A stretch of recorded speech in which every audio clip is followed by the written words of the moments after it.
Olá, professores e professoras, sejam muito bem-vindos e bem-vindas ao nosso último vídeo, nosso último encontro, aquele em que a gente faz um esforço para tentar reunir ideias de tal forma que elas façam sentido para todos nós. O que a gente vai tentar fazer agora é explorar a ideia de letramento científico e mostrar de que forma ela pode se realizar num projeto como Geração Mais da STET. A gente vai começar com um problema. O problema é que eu disse para vocês, e é verdade, que o letramento é um processo, e processos se desenvolvem ao longo do tempo. Assim, a gente nunca consegue ensinar nada que diga respeito ao letramento, seja ele linguístico, matemático ou científico, numa única aula, numa única lição, ou mesmo falando sobre o tema abertamente. O letramento é uma daquelas coisas importantes que as crianças aprendem na escola.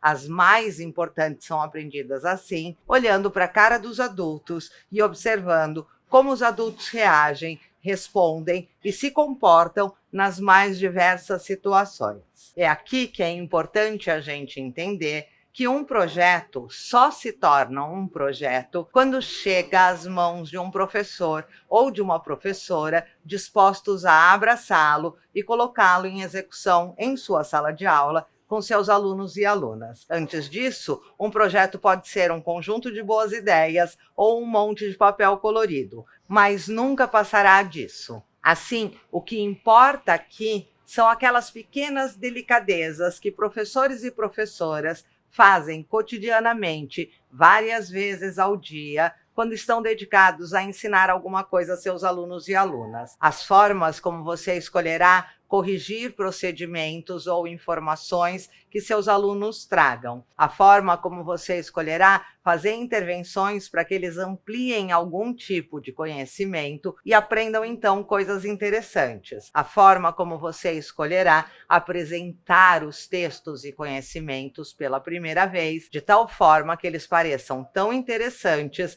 que soem como um convite. Um professor e uma professora têm uma autorização incrível que quase nenhum outro profissional tem, que é a de tratar e trazer para a sua sala de aula, literalmente, qualquer coisa, qualquer assunto, qualquer ideia. Ao fazer isso, o que a gente está de fato fazendo é abrir janelas para mundos possíveis que não são aqueles da realidade de nossos alunos e alunas. E quando a gente dá conta de fazer isso como um convite, a gente enche esses alunos e alunas de sonhos, de possibilidades, de desejos, daquilo que pode vir a ser, mas ainda não é. Como é que isso se realiza no Geração Mais? Uma das situações que a gente pode usar como um exemplo é a forma como você vai escolher acolher os erros e pequenos equívocos que as crianças cometerão. É sempre bom lembrar que eles estão aprendendo e, por isso, o direito ao erro e ao equívoco está assegurado. Imagine, por exemplo, que vocês saíram pela escola ou pelo entorno da escola para procurar exemplares da fauna e da flora locais. E aí um dos seus alunos, num ímpeto investigativo compreensível, arranca a folhinha de uma planta para te mostrar, uma planta que ele acabou de achar. É claro que arrancar a folha da planta não é a melhor das ideias, porque se cada criança for arrancar a folha da planta para te mostrar, a gente vai acabar acelerando os processos de desmatamento do planeta. A questão é como você escolhe mostrar isso a eles. Você pode, é claro, dar uma bronca no garoto e dizer a ele que não faça isso, que ninguém tem o direito de arrancar a folha da planta, que a planta é um ser vivo. Você pode também demonstrar como a gente faz, convidando o garoto a te mostrar onde está a planta da qual ele arrancou a folha, pedindo aos seus outros alunos e alunas que se reúnam ao redor da planta e explicando para eles que cada folha da planta é uma parte do corpo daquele ser vivo e tem uma função importante e que essa função só se realiza quando a folha está lá, grudadinha na planta. As crianças também precisarão aprender a fazer perguntas. Curiosamente, a escola não tem sido o melhor lugar para ensinar isso. A gente tem ensinado muito bem as crianças a fazerem respostas. Agora, as perguntas, essas são mais difíceis. Esse projeto é uma enorme oportunidade de fazer isso. E, de novo, como eles estão aprendendo, no início é provável que eles façam mal. é provável que eles organizem mal essas perguntas. É você, com as suas pequenas intervenções, dizendo a uma criança: tente melhorar a sua pergunta, procure usar outras palavras, fale um pouco mais sobre isso, que vai lhes ensinar que quando a gente faz uma pergunta, como o objetivo da pergunta é enlaçar outra pessoa, a gente tem que ter muito cuidado ao estruturar a pergunta, escolhendo que tipo de informação a gente põe ali e como a gente organiza essa informação para que o outro se sinta realmente convidado a participar daquilo que a gente está propondo. Muitos dos temas que a gente vai discutir no projeto são assuntos sobre os quais as crianças já têm algum nível de informação. Afinal, a gente estará falando sobre o cotidiano delas e a cidade que elas habitam. E elas sabem o que elas estão fazendo aí, não é mesmo? Isso significa que as crianças terão um monte de histórias para contar e exemplos para dar. A sua decisão sobre a forma como você vai explorar esses exemplos em algumas situações e interrompê-los em outros, para que o assunto possa ser ampliado e vocês possam chegar àquilo que você quer ensinar, é uma parte do que você vai ensinar sobre o letramento. A ideia de que é muito gostoso a gente ficar conversando sobre determinado assunto que a gente conhece é uma ideia muito própria do letramento. Mas uma ideia melhor ainda é a ideia de que a gente deve abandonar essa parte que a gente conhece para correr o risco justamente naquela parte que a gente pode aprender.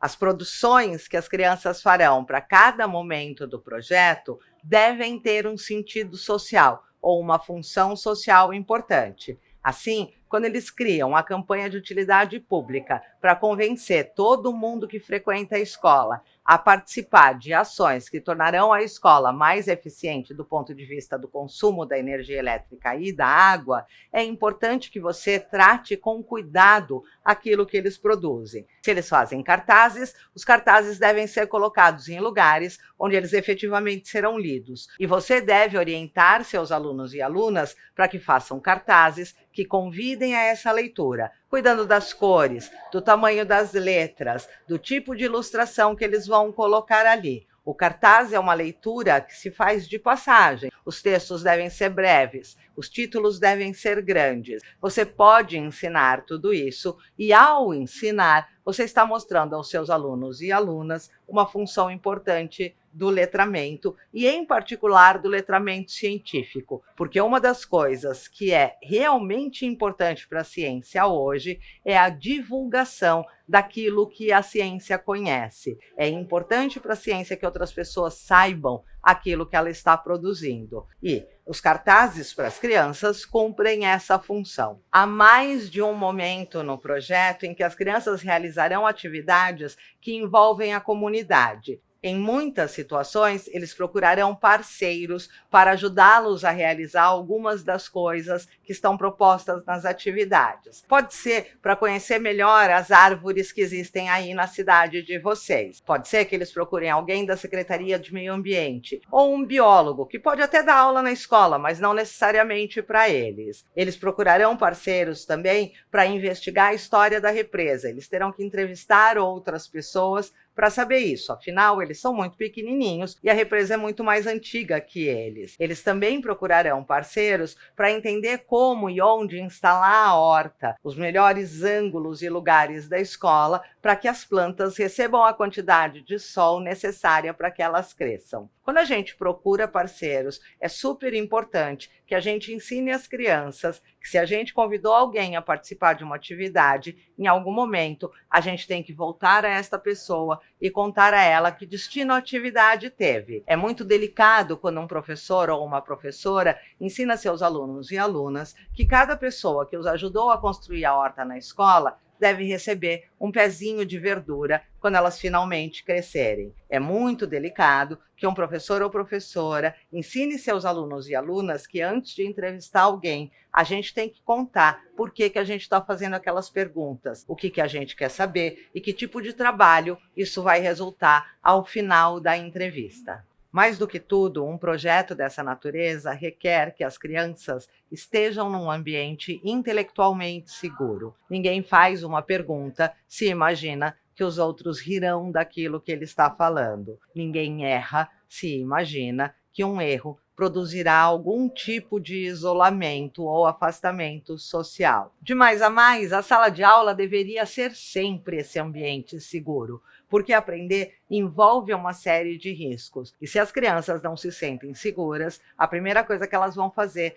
é recusar esses riscos. Há situações no projeto em que as crianças envolverão suas próprias famílias. Por exemplo, quando elas tiverem que computar a quantidade de lixo que cada família produz e como isso acontece. É provável que elas tragam informações com as quais vocês não concordem, ou que vocês descubram, a partir do que vocês estudaram, que o comportamento daquela família não é o melhor que poderia ser. É importante ensinar as crianças a não julgarem essas famílias, a acolherem essas informações, entendendo que cada um tem lá suas razões para fazer as coisas do jeito que faz. E se a gente quer ajudar de verdade, é sempre mais interessante produzir sugestões sobre outras formas como as famílias poderiam lidar com esse mesmo problema, em lugar de julgar a forma como elas já o fazem. Finalmente, este é um projeto que convida permanentemente a uma das funções mais importantes do letramento, que é a avaliação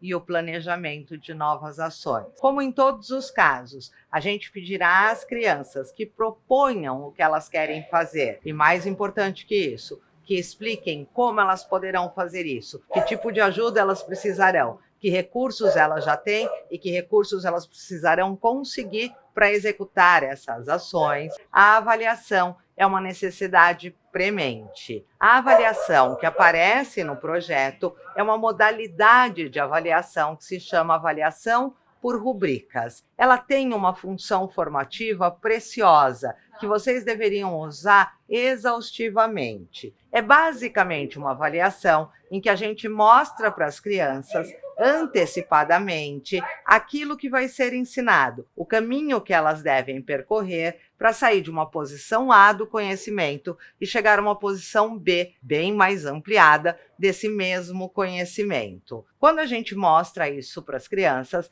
a gente convida que cada um deles marque ali a posição que já ocupa, ou seja, aquilo que ele imagina que já sabe. E a partir daí, a criança pode traçar um plano para seguir o caminho dessa aprendizagem e para chegar àquele momento mais ampliado possível, que é o que a gente está chamando de posição B. A avaliação por rubrica também permite às crianças que elas percebam uma verdade inabalável do letramento. É que cada um aprende as coisas no seu tempo e do seu jeito. Então, se eu sei uma coisa, pode ser perfeitamente normal e aceitável que o meu colega não saiba. E isso nunca é uma má notícia. Pelo contrário, é uma notícia excelente. Significa que eu tenho algo a ensinar ao meu colega. E que se eu me dedicar a conversar com ele um pouquinho, é muito provável que eu descubra que ele também tem alguma coisa a me ensinar. E no limite, é isso que a escola gostaria que as crianças fizessem todo o tempo. A avaliação por rubrica, diferentemente de outras formas de avaliação, não é de uma modalidade que se realize lá no fim do processo, quando a gente tem a oportunidade de verificar o que as crianças aprenderam, o que elas não aprenderam, mas já perdeu completamente a oportunidade de fazer qualquer interferência nesse resultado final. Pelo contrário, a avaliação por rubrica se desenrola durante todo o processo, criando por uma série de vezes essa oportunidade maravilhosa da gente e das crianças verificarmos o que já foi conquistado e o que ainda falta trabalho para a gente conquistar. E a partir daí, traçar planos, estratégias e elaborar ideias que nos levem à aproximação sucessiva daquele objetivo que a gente nomeou como nosso lá no início do processo. Assim, a avaliação por rubrica é algo que a gente volta um sem número de vezes durante todo o projeto. E isso é importante por dois motivos. O primeiro é exatamente esse que eu falei. Ela nos permite retraçar os nossos planos para que a gente não se perca no caminho. Ela funciona como um mapa que nos leva ao objetivo que a gente disse que era o nosso. Mas o segundo, ainda mais importante, é que ela vai funcionando como uma memória do trabalho realizado e um projeto do trabalho que ainda será feito. E isso, para as crianças, é valiosíssimo, porque as crianças trabalham fragmentariamente na escola, um pouquinho por dia, um pouquinho por aula. E isso lhes rouba a noção preciosa da sua potência de trabalho. Quando as crianças têm, de qualquer forma que seja, a oportunidade de ver todo o trabalho que elas realizaram reunido, elas ficam muito orgulhosas, porque elas são muito boas no trabalho. Elas fazem muitas coisas e raramente se dão conta, porque em geral essas coisas estão espalhadas no tempo, no espaço e entre professores. Você certamente já deve ter tido aí na sua escola a experiência de ver essa totalidade, ou numa feira de ciências, ou numa exposição, ou numa mostra de trabalhos, ou se você usa portfólio para apresentar o trabalho das crianças às famílias na reunião de pais. Olhe para a cara das crianças neste momento em que elas têm a oportunidade de verificar a dimensão do trabalho que elas são capazes de realizar. E me diga se o que se vê ali naquelas carinhas é algo diferente de orgulho. O orgulho que todo mundo que realizou um bom trabalho deveria mesmo poder sentir. Por fim, é este mesmo orgulho que a gente gostaria de ver na carinha de seus alunos e alunas, mas também na sua professor, professora, quando vocês terminarem o projeto Geração Mais e descobrirem que a ação de vocês, aquilo que vocês aprenderam e aquilo que vocês escolheram fazer foi capaz de tocar outras pessoas